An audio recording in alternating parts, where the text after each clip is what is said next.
So the last of these formulas that we want to look at is the slope. Another word for slope is gradient, slant height. All right, gradient or slant. And to work out the slope or gradient, what we do is we want to calculate what we call the rise, right? So the rise here over the run. So it's the vertical distance over the horizontal distance. So rise over run. And we represent the slope with a value of m. Okay, so m. We're going to say this is rise over run. Now to get our rise, it's the difference in our y values. So it goes from 4 down here to 1. So how do we work out the difference in that? The difference between our y's. Now we saw that before with our distance formula up here when we wanted to find the distance between, or the difference between the y values. We went y1 take y2, and that's what we do here. So y1 take y2, and our run, it's the difference in your x values. So once again, like our distance formula, it's x1 take x2. A pretty simple formula, but would you believe most students make their error here because with everything that we've done up to this point, when we plot a point, the x always comes first, right? When we use our distance formula, it's x1 take x2 plus, right? Doesn't matter which order, but we just tend to write it like that. Even our midpoint, it's x1 plus x2 first. When it comes to the gradient or slope, it's the y that's upstairs first. So make sure you concentrate. And when you're looking at this, it's always rise over run. It's the y values upstairs. Now, you will see quite a few textbooks. They will write that as, instead of y1 take y2, they will write it as y2 take y1 and x2 take x1. They are both the same. You just have to make sure that you never mix them up. So you can't have y1 take y2 and then have x2 take x1. Right? That's no good. So if you can make sure that you do that, it doesn't really matter which one you call x1 and y1, as long as you're consistent. You will see your science teachers, specifically your physics teachers, they will shorten this to be the change in y over the change in x. Okay, so all of these formulas mean the same thing. Once again, let's put this into practice with the 2 points that we have.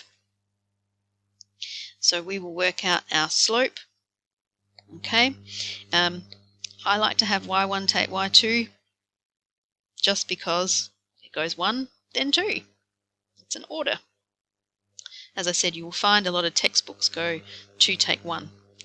I'm not sure why, doesn't really matter. So once again, let's label our points x1, y1, and x2, y2. So y1 will be 1 minus y2, which is 4, all over x1, so 2 minus 6. And we'll work this out down here. So 1 take 4 is minus 3, and 2 take 6 is minus 4. Now we will never, ever leave it like that, because a negative over a negative, we get 3/4. And that's our slope. Now notice that when it's a positive slope, it's sloping, it's increasing. So if I went from A and I'm going up towards B, we'd say that's increasing. If we have a negative slope, that means we're going that way. Whoops, not that way, but it's going this way. And if we're moving from left to right, that means we're actually decreasing. So positive slope means we're going from left to right, we're increasing, so positive slope. And if we're moving from left to right, if it's a negative slope, it's what we call decreasing. So you can check that you've done it correctly by watching or having a look at the diagram. Okay, so just to prove to you that this formula is the same, right? If we go y2 take y1, so 4 take 1, all over 6 take 2. Once again, we end up with 3 over 4. In this case, you go, oh, well, that way is easier because you didn't have to simplify. Sure, but remember, your points will be mixed up. You will never know. What we avoid doing, right, what we talked about before, is mixing them up. If we had 4 take 1, so we went y2 take y1, if you're sloppy and you say, oh, well, I'm down here, so 2, then take 6, what happens here is we get 3 over negative 4, and you can see that's actually now wrong because it's a negative slope, and it's a big difference between increasing and decreasing. So make sure that you're very careful when you're using your slope formula, right? Now, just like we had before, we can increase the degree of difficulty, I guess, with this question by saying, well, here's the slope, and you're missing one of the other points. So let's look at one of those questions. Okay, so let's consider we've been given the slope this time, and we can see that we're missing a y-coordinate here. So again, like every other question that we've done, in this case, we write the formula down. And how do we know which formula? Because we've got 3 to play with now. We've got distance, midpoint, slope. Clearly, when we write this question, and when it's worded, it will have the word slope or gradient. So, go to that formula. If it uses the word midpoint, go to that formula.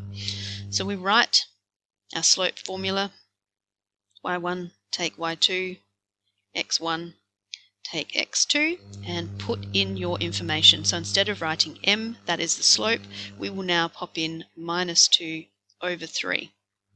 Okay, remember it's your y values up top first, so it'll be y take 1 all over 6, take 3, so it becomes plus 3.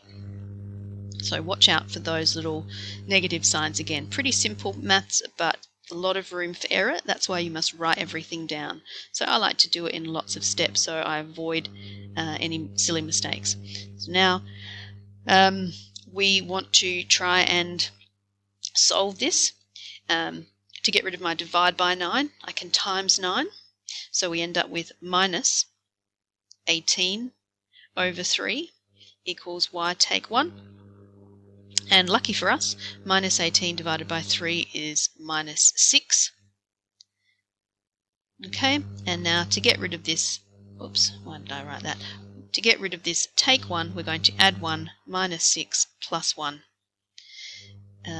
gives me y is 5. So therefore, A becomes 6 minus 5. Okay?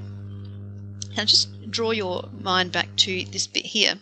Imagine if this 18 divided by 3 wasn't such a nice number as the minus 6 that we had here. You've got a couple of options. You can still go away. So what I'm talking about is what happens if we had something like minus 2 over 3 equals y take 1 over, let's say, 5. When I multiply by 5 here, okay, I get minus 10 over 3 equals y take 1. And yep, not a problem. We can just say this will be minus 10 over 3. To get rid of the take 1, you will plus 1.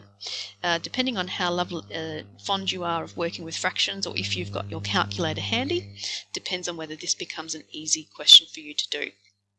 An alternative that you can do if your calculator is out of reach is, again, something that we did last topic, is we can use our cross multiplication to solve this, right? So I'll do that with the question that we had over here, where we had minus 2 over 3 equals y take 1 over 9. We could have cross multiplied here if we wanted to. So minus 2 times 9 is minus 18. 3 times y is 3y. 3 times 1 is 3. And now we solve. So to get rid of the take 3, we'll add 3. So we get minus 15 equals 3y. And therefore, y equals, to get rid of a times 3, you'll divide, equals minus 5. So we end up with the same answer. Okay, just depends on the numbers that you have as to which method will work better for you. Okay, hope that helps.